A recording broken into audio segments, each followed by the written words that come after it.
am Dr. Carolyn Edwards, and this is Get Your Life, the show where I bring guests on and they tell all about their lives and what they're doing in hopes that it gives you the courage to also be you, do you, and live your life too.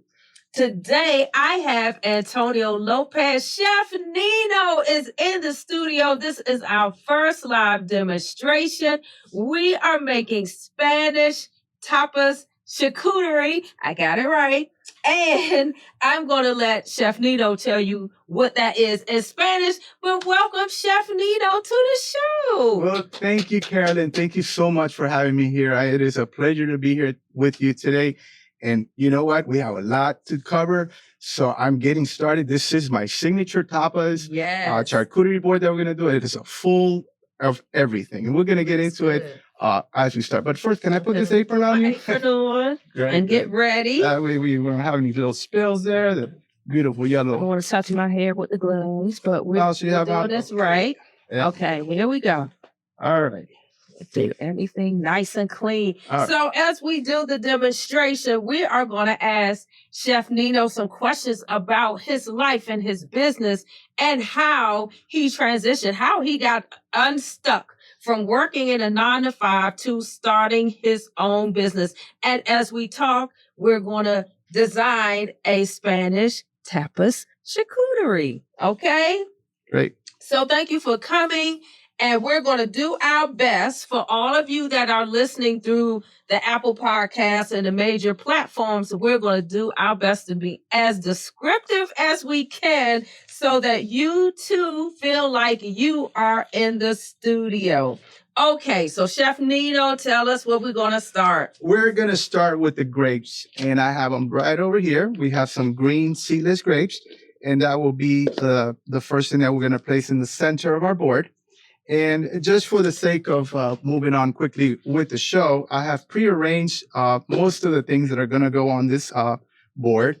I've placed little rounds on the board, as you can see, and I placed all the seafood. This seafood are from the Galicia region of Spain, and these are all put it into tin cans, and I'm going to have them here. We're going to refill them. And I have those pre-made already. And then I also have the membrillo and the black fig also on the board. And I also have the pickled skewers there. So for our audience that does not speak Spanish like myself, what is membrillo? Well, membrillo, it is a fruit called membrillo, and this is a prehistoric. It goes about ages in Spain. It is used to kind of cleanse the palate as you eat a charcuterie board, and it's eaten very much with an almond, together with an almond. Okay, and it tastes really, really good in a charcuterie board. And everywhere you go, you're gonna find those. So what would that resemble? Is that like a mango or what's the consistency? A melon? It's a combination of probably a mango and a strawberry marmalade. But it's the word marmalade, like membrillo. Yes. It started because of that word. Oh, okay, awesome. So yeah. Okay, so as he's fixing, tell us what that is that you're putting in that little container. Okay, so these are mussels. Mussels that are pickled, and they're very popular in Spain, and they go in all charcuterie boards that have seafood. So do we have to cook mussels or no? No, we don't. They're pickled, but you would have to cook them, yes. Okay, so if they were not already in the can, I would have to cook that. That's right. Okay. That's right. But in Spain, they usually put them, make them or eat them directly from the tin can. Okay, from the tin can. Okay, yeah. What is that you're putting in? And these are squid in their ink, in their dark ink, which I am putting more on this little plate here. And just like that, you got the ink with the black, the squid with the black ink, okay? And then we had the octopus. At least I know what that one looks like, the octopus. And this is on olive oil. Okay. You can see. And I don't have to cook any of the items that are already in the tin can and the oil or the ink. We can eat them safely out of the can. That is correct. You don't have to, you can eat them safely out of the can. And we're just going to put these here so that we can serve them as well. Okay, so that was the protein part, or just the sea? That's not considered the protein. That's the seafood part. That is correct. That was just the seafood part. Okay. Okay. So one question about the grapes. When you put the grapes there in a bunch, each person is going to take a grape, or are we going to take them off the stem? We're going to leave them on the stem. Okay. As they come, these are washed, and people will just normally just grab a grape at a time. Okay, a grape at a time. Yeah. Okay, perfect. Or a piece at a time, but yeah. All right. So while Chef Nino is continuing putting things together, I want Chef Nino to tell us what was the exact moment you knew the 9-to-5 corporate America was no longer for you? Well, that is a great question. You know, I found myself sitting behind the desk hours after hours. And what I used to do was check reports on testing that we did in the food lab. So I was a supervisor for a food lab, and I supervised technicians. So my job was to check their work. So one day I was like over and over checking these things out. I was like, I'm made for something better. Right. I think I'm getting tired of this. I've already reached a plateau in my career where I couldn't go any further with that position there. And I just decided, you know, I started praying about it for a way out. Okay. Did that take a long time? Like sometimes that prayer, or I'll say for myself, it was more like an internal feeling. Like I have more to do. I have more, as I get older, I'm like, I have more to do. I have more people to help, more things to talk about. Tell me, was that something that was over time, over years, 6 months? I think it was always, I was always there. I always wanted to cook, and I love cooking. I love cooking for people. And I think what I was missing the most was actually the engagement with the people. Yes. I was kind of like missing missing the person. Yes. And that relationship. You don't get that in a lab. You don't get that in those scenarios. And if you're a cook and you're a chef, you want to be around people. You want to see how they love the food. Yes. And that was a major thing for me. That's a good feeling when someone loves what you make. Yes. It's like an instant joy to help people eat well. And I love the fact that you're bringing all this from Spain, so it's not junk food. It's like something good for the heart, good for the soul, and good for the body. So were there any specific fears before you left, or as you thought about what you were going to do next? Like, what was the thought process? Boy, there was a lot of fears. I think the most thing that I feared was that security that a job in a corporate America gives you, that 9-to-5 feeling. You need to be there for that steady paycheck. Yes. And I just knew that if that was going to go away once I leap into moving on my own. So I think that was my greatest fear. But at the same time, I was like, I feel like I know what I have to do because I am a professional. At 56 years old, I found myself, I have a business degree. And for the last 15 years, I've worked in restaurants. So whatever I was going to do, I felt confident that I could do it on my own. Right, you've been doing and I think that helped with the fear. Okay, well, then that's good. Okay, so let's jump in. Tell me what we're going to do next, and then I'll get to the next question. All right, great. So we're going to start putting all our protein together, and it's all the hams. And if you can kind of help me with this. Sure. So we're going to put the ham kind of like in this area right here, just like this. I'll do a few here. Okay. And we'll start with the ham. Really? It smells good. It smells good for the people that are not in the studio. This smells delicious. And this ham comes in just like this. I have it pre-sliced at the local place at the grocery store market. And so they'll usually fan it out like this. And the best thing you could do is just when you separate it, kind of like find the flat surface on one side and then just start rolling it. So it kind of reminds me, for the people that are not here or are listening, it kind of reminds me like when you get bacon out of the pack and you get like a slice of bacon and you can kind of roll it like that. Yeah, that's right. So we're just going to go ahead and put our ham all around this little round plate here. Okay, perfect. And what that plate is the octopus. So I just put the ham So around does it. ham and octopus go together?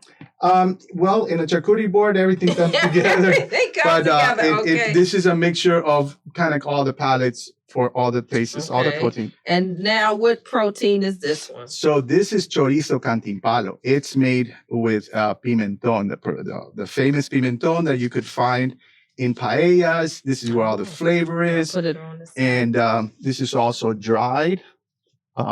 Dried in Spain in the mountains. And this is the famous chorizo cantimpalo. Okay. And this is salchichón. It's pretty much a chorizo without the pimentón, which is a little more black, but it's also dried. So we have the three main proteins that just dropped it over there. That's going to go. Okay. So now that we're done with the ham, we're going to work on the cheese. Okay, so tell me, I have never built a charcuterie board, and I know they're very, very popular. So you have more like deli stuff. Does anybody put like a chicken or does it have to be like all kind of cold cuts and seafood? What can I put on a charcuterie board? Oh, well, a charcuterie board, it's really all about what kind of charcuterie you want to make. Some people like being vegetarian, and they will do just vegetables, or just fruits, or just cheeses. So it's all about the palate, or how you like it. Us here at Nino's Cuisine, we specialize in authentic Spanish cuisine. So our charcuterie boards are all from Spanish imported products. Okay, so when someone comes to Chef Nino's for a charcuterie, how will they detail what they want on a charcuterie? Do you have like a list that I could choose from? How would I pick my charcuterie? Absolutely, that's a great question. So yes, I have 3 charcuterie boards that I provide. Okay. This is the master one. This is what I call a signature because this one has the seafood, the proteins, and the cheese. And then I have 2 others that are a little less. So if you just want cheeses with the fruits and fruits and the marmalade, membrillo, I have that. Or if you just want the hams, I have that. So this is the most. This is the one that has the most. Okay. Yeah. Okay, perfect. So is it pre-made? So I order my charcuterie, and do I pick it up? Do you deliver it? How will I get my charcuterie? Absolutely. So I would make it, and I would deliver it completely already ready for you. Or if you hire my services then you would come and make it? I would make it ahead of time, and then it will be part of the buffet that I would set up for you. Okay. With other tapas. I have other tapas, and 45 different tapas and paella. So give me an example of the 45. What kind of tapas are in the 45? Okay, great. So I have hot tapas, cold tapas. I have anywhere from patatas bravas, which are potatoes that are fried with tomato puree and a little garlic alioli goes on top. I also had the famous tortilla española, which is the potato omelets, and that is cooked all in olive oil, which is different than an omelet. Yeah. So it's slowly cooked in olive oil, and then it's covered with roasted red peppers and in an olive right on top on a skewer on a toothpick. And those are just small little plates that I provide, 45 different ones. Okay. Do you do that on site? Or do you pre-make them and then bring them? I do that on site. Awesome. And I have other people that I work with, and they help me with the tapas. And sometimes I'll make a paella, an authentic paella. I have different kinds of paella, seafood paella, mixed meat paella, chicken paella. And there you go. You could have the paella, the tapas, and the charcuterie board. I love it. So I know you're a man of faith. How much did faith play in your decision to take your next step? Well, faith is everything to me. My parents brought this faith to me ever since I was a kid. And I prayed about being on my own. At some point, I started praying while I was still in corporate America. And I said, God, please, help me get out of this and into something I really want to do, because I want to find my purpose. I want to find my calling. And it's prayer that got me here. And it's prayer that has made me who I am today. Amen. So I just want to tell the audience, actually, I told Nino when he arrived with another guest, I told him, You are an answer to prayer. That Sunday, you came on Tuesday. Sunday, I prayed that I wanted to have a chef come to the show and do a live demonstration. And I promise you, I did not meet you. I did not know you were coming. And on Tuesday, you were here in the studio. And here you are today. Yes, I believe in divine intervention and in Christ's incidents. And I think that was one of them. That was one of them. That was an answer to my prayer. So how did you start the catering company? You said you talked about your passion and your purpose and you prayed. But how did you know this was your purpose? Well, I knew that this was what I was good at, and this is what I've been doing all along is paellas at home and tapas at home. My parents are from Spain. I go to Spain often, almost every summer I'm there. Wow. I have lots of family in Spain, and kind of like when you go to Spain, you're eating these kind of foods. You're eating the manchego. As a matter of fact, manchego is from the region where my father is from, Murcia. Wow. It is the manchego sheep, and manchego, the name of manchego goat milk. Sorry. So that is the region. And so I love that. And I love tapas and this was my calling. And I'm going to do paellas and tapas the rest of my life. I'm sure they can feel it through the television. I hope you can hear it, the passion in your voice and the joy and the laughter. That's why I'm like, we need to have you, like when you make it, we don't need to just order. We need to have you to come do the entire thing because it's just a joy to see someone light up when they find whatever their purpose is for life. Okay, so what else we're going to do? So now we're going to ask the next question. Now we're going to do the cheeses. Okay. And the cheeses, again, are 3 different kinds, and we're going to place them on this side of the table. So we noticed that the charcuterie board, we split it in 2. The left side, we did the protein, and on the right side, we're going to do all the cheeses. And we're going to start with the Iberico Manchego cheese, and we're going to place it just like this with the flat surface going around the little round plate so that the little triangles are kind of facing out and kind of like intertwine them or interchange them, the little ends.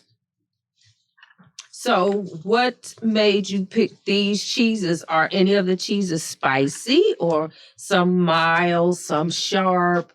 These kind of like have almost the same flavor, but just a little difference in texture. Some are more creamy. Okay. But they're all goat cheese. All goat cheese. Now, what's the difference between cow's cheese and goat? Is it like a different It's flavor? more stronger. Goat cheese is a stronger flavor. It lingers a little bit more in the palate, and it's delicious. It's great with wine. It's great with beer. So it's just a matter of it's a great cheese. It's a delicious cheese. I don't know if I've ever had. I probably have. I've eaten charcuterie and I've had different cheeses, but I don't remember. Doesn't this look so beautiful? It looks like a little sun around. Amazing. Looks like a little sun around the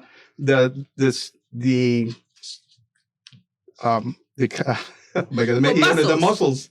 Mussels. No, mussels. And then tell me about the olive. I know before we started, you were telling me how we can eat different things together. So what olive? We have spreads, we have olives, we have seafood, we have protein, we have fruit, and then we have like pickles and olives. Is that? I know you were saying something about acids. Oh yeah, so these are acids. The acids would be the olives, and we have 2 different types of olives. We have the manchego olive. Manchego stuffed, and this is why we put it on this side of the manchego cheese. That's stuffed with cheese. This is manchego. You want to try one? No. Okay. Until after we finish, I'm like, I'll start getting hungry. I might forget the rest of the show. We also have the and the other olive over here with the protein. Those are okay. So these are not stuffed. This one's so they're both stuffed. This one has chorizo stuff, which we put it next to the chorizo. Oh wow! So in the palate, and we're tasting everything, we have the cheeses that are the fats. They complement the protein, and the saltiness also is another flavor. Like when you're drinking, It makes you kind of want to drink some more. People that are drinking, they'll probably move on to the olives, and then the seafood is just another flavor. So you have different flavors here. but they all complement well. That's what I was going to ask. So, what would you eat with what? So, does the cheese go with everything? Or I know cheese and fruit go well. Cheese and protein goes well. Does cheese also go well with olives and the spreads too? Yes. For example, you can grab a piece of manchego and put a little bit of fig spread that we have over here and put that on top of the just like that on top of the cheese and you together and you could have it together. Or you could have the almonds that we have here, the famous almonds. Those we put with the membrillo. That pairs very well. And I forgot to talk about this over here in this little corner in the bread. Yes. So this bread is baguette bread, and I pre-toasted it, pre-sliced it. Okay. And I made a little roasted garlic spread. Spread. Awesome. And to this garlic, I added the fennel. No. Rosemary. These I get stuck with those. In our brains, what it looks like. Rosemary. It looks like so, rosemary. And you could smell the rosemary. So yes, we also get aromas here, right? So not only are we getting flavors, we're also getting aromas of the rosemary. So these breads, we're just kind of dip them with this oil and this garlic, and that tastes delicious. And then we'll put that over here. But that's the purpose of this. Of this dip. This? So these are more of the pickles. Oh, the pickles. And then these are little vegetables on the pickles? Yeah, they're just skewers with little, small little pickles with the pickled onions, pickled peppers, and an olive. They're kind of spicy. And again, this is part of the acidic in your charcuterie board. I was going to ask, is Spanish food spicy? Like, do you have a lot of hot stuff and peppers and? Yes, and we're going to get into the other one that we haven't put out yet. Okay. And it's the famous guindillas. This is the #1 tapa eaten in Spain. And here they are. So these are guindilla peppers. These are considered the #1 tapa. We're going to put them all around here just like this. We have a lot of them. Beautiful. To go. Okay. And these have anchovies. So you know how strong anchovies are. Yes. And do I sense a little olive oil or something? Well, these are the olive oil is in the anchovies. Oh, and I was like, I smell olive oil. Okay. But the olive oil that you're smelling is probably from the spread there. Okay, from the spread. Okay, so as you keep working, I always tell people running a business is not for the faint of heart. You have to encourage yourself to keep going. So tell people, what does running Nino's Tapas look like in real life? Are you really busy? Are you running here and there? Are you doing a lot of catering? Do you have to also do your finances, your books? What does that look like in real life? Well, to be honest with you, it's a lot of hard work. It is work. However, when you got passion, you got love for what you do, you will wake up at 5 o'clock in the morning and start planning your day. You see, you don't have somebody telling you what to do. You get to choose what you want on that day. Yes. And for me, just going shopping for things and imagine me shopping for an event. I'm going to different places and having fun with it. And tasting stuff. And so, yeah, it is hard work. You got to be ready for it. You got to be on top. And I've been very fortunate that I've been working with a great group of people that have been there for me. And again, it's also networking that also helps. Of course. And so for those that are listening, this charcuterie board is beautiful. We have pickles, we have proteins, we have spreads, cheeses, olives, all kinds of stuff, and bread and garlic and everything. So I wish you could see it if you're listening, but Nino made it so easy that it looks like you can do it at home too. Okay.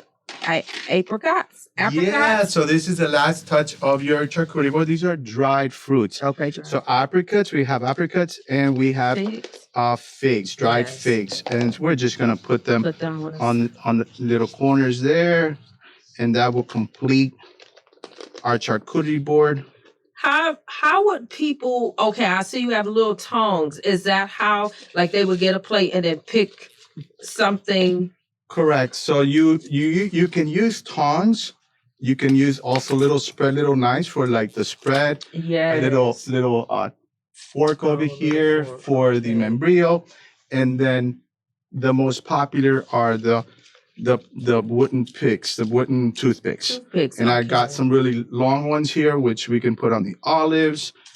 We can put on the chorizo and on the ham. Because we don't want people hands all over. Right. So we want to put a couple of them to make it easier for them to pick it up. For them to pick it up. Make a plate. Yes. Exactly. And just have the little plates next to the table, just like we have here. Yes. And then one would complete.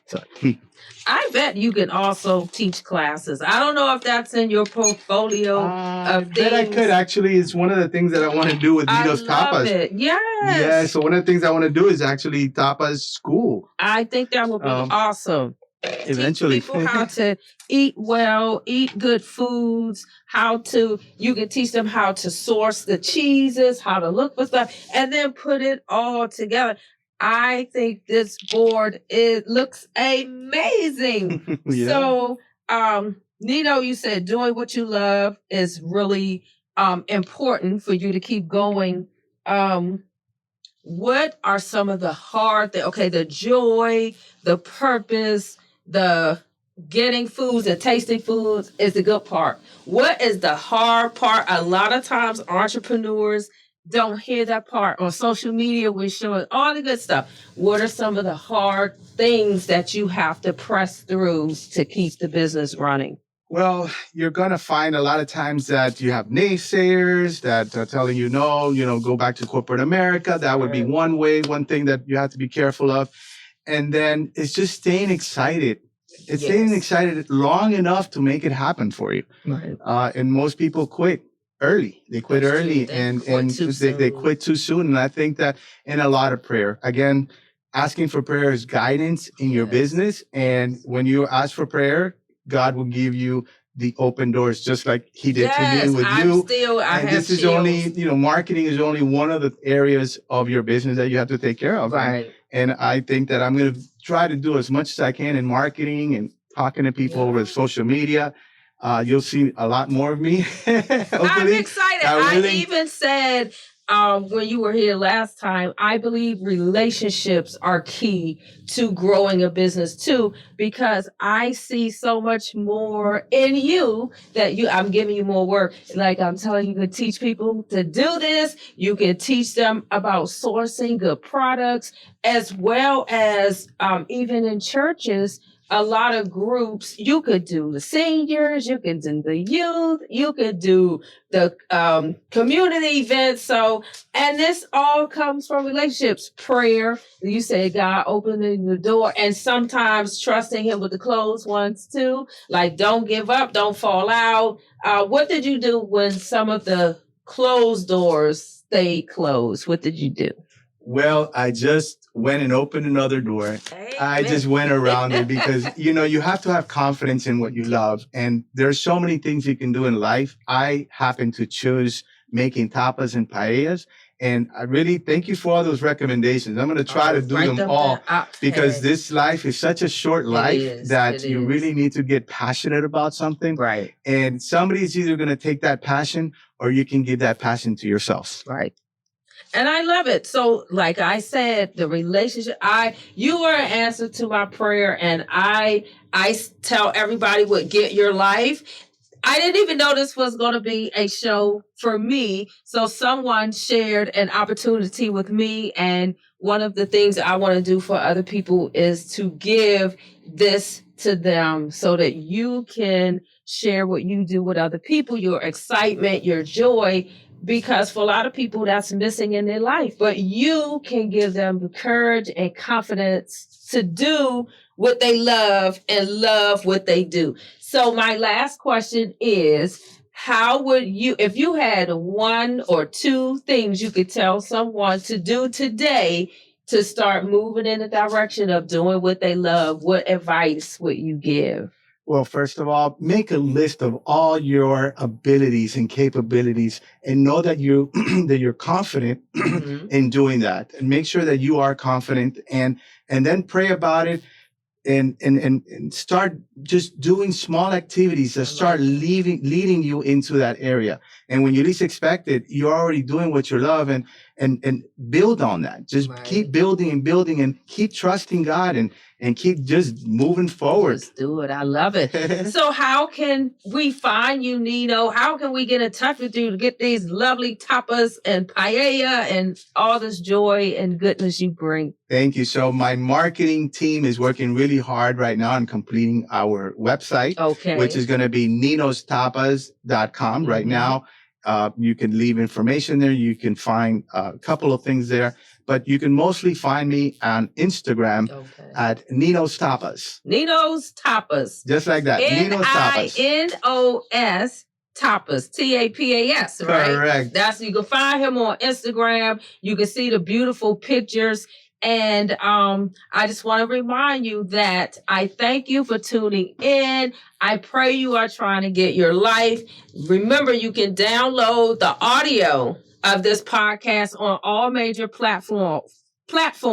And if you want to review the video again and replay it, you can go to youtube.com at Dr. Carolyn Edwards. Before you tune off, remember to like, share, and subscribe. And in a world where you can be anything, the best thing you can be is you. Right? Right. All right. That's our show. And I will see you next time. I know it gets hard to find the light sometimes.